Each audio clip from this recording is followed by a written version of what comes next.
Pelanggaran lalu lintas oleh pengguna jalan saat ini masih menjadi potret buram lalu lintas di Indonesia. Ironisnya, kecelakaan tersebut tak jarang merenggut korban, baik bagi pengendara maupun pengguna jalan lainnya.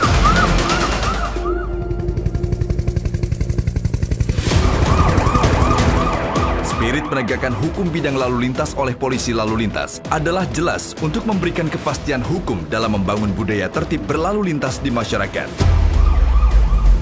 Di bidang lalu lintas, adopsi teknologi informasi secara adaptif menuju era industri 5.0 terwujud dengan lahirnya tilang elektronik atau Electronic Traffic Law Enforcement. Kapolri Jenderal Polisi Listio Sigit Prabowo MSI pun telah memasukkan pengembangan ETLE dalam program prioritas presisi Kapolri. Menindaklanjuti hal tersebut, Korlantas Polri berkomitmen teguh untuk mengembangkan Electronic Traffic Law Enforcement di seluruh Indonesia. Electronic Traffic Law Enforcement merupakan sistem penegakan hukum di bidang lalu lintas yang berbasis teknologi informasi dengan memanfaatkan perangkat elektronik berupa kamera CCTV yang dapat mendeteksi berbagai jenis pelanggaran lalu lintas. Keunggulan lainnya, ETLE mampu menyajikan data kendaraan bermotor secara otomatis atau Automatic Number Plate Recognition, sehingga ETLE menjadi terobosan revolusioner dalam mentransformasi penegakan hukum bidang lalu lintas dari pola konvensional menuju elektronik.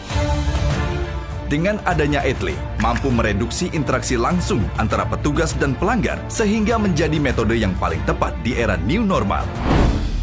Dalam pelaksanaannya, ETLE mampu mendeteksi 10 pelanggaran lalu lintas, di antaranya pelanggaran apil atau traffic light, pelanggaran marka jalan,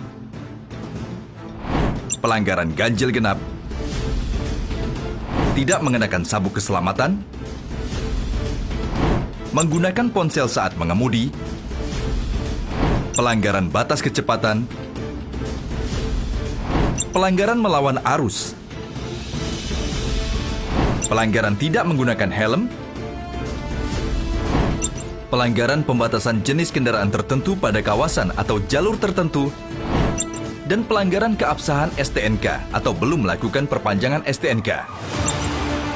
Dalam ETLE nasional, pelanggaran yang terjadi di suatu wilayah, walau kendaraan berasal dari wilayah lain, dapat dikoordinasikan ke satuan wilayah kendaraan tersebut terdaftar, sehingga pelanggaran lalu lintas wilayah dapat dideteksi dan terintegrasi dengan seluruh Polda dan terpusat di Korlantas Polri.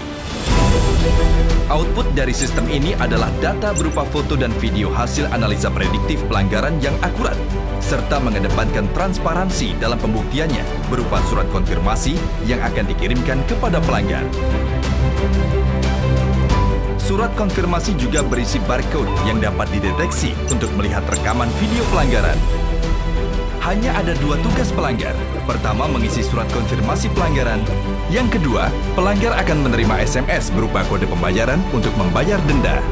Selain mendeteksi pelanggaran lalu lintas, sistem ETLE juga dapat menjadi pendukung bukti kasus kecelakaan dan tindak kriminalitas di jalan raya dengan menggunakan teknologi face recognition yang sudah ada di sistem ETLE.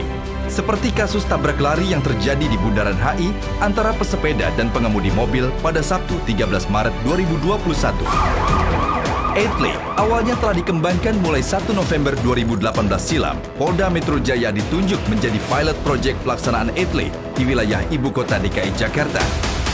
ETLE akan diberlakukan secara nasional, diawali di 12 Polda, di antaranya Polda Metro Jaya, Polda Banten, Polda Jawa Barat, Polda Jawa Tengah, Polda Daerah Istimewa Yogyakarta, Polda Jawa Timur, Polda Sumatera Barat, Polda Lampung, Polda Jambi, Polda Riau, Polda Sulawesi Selatan, Polda Sulawesi Utara. Untuk mendukung pelaksanaan ETLE secara nasional, Korlantas Polri telah menginisiasi penandatanganan nota kesepahaman antara Mahkamah Agung Republik Indonesia, Kepolisian Negara Republik Indonesia, dan Kejaksaan Republik Indonesia tentang penegakan hukum di bidang lalu lintas dan angkutan jalan sebagai payung hukum dalam mengimplementasikan penindakan pelanggaran lalu lintas secara elektronik. Electronic Traffic Law Enforcement juga menjadi bentuk pemolisian modern di bidang lalu lintas yang presisi, prediktif, responsibilitas, transparansi berkeadilan, dalam rangka e-policing pada fungsi lalu lintas menuju Indonesia Emas 2045.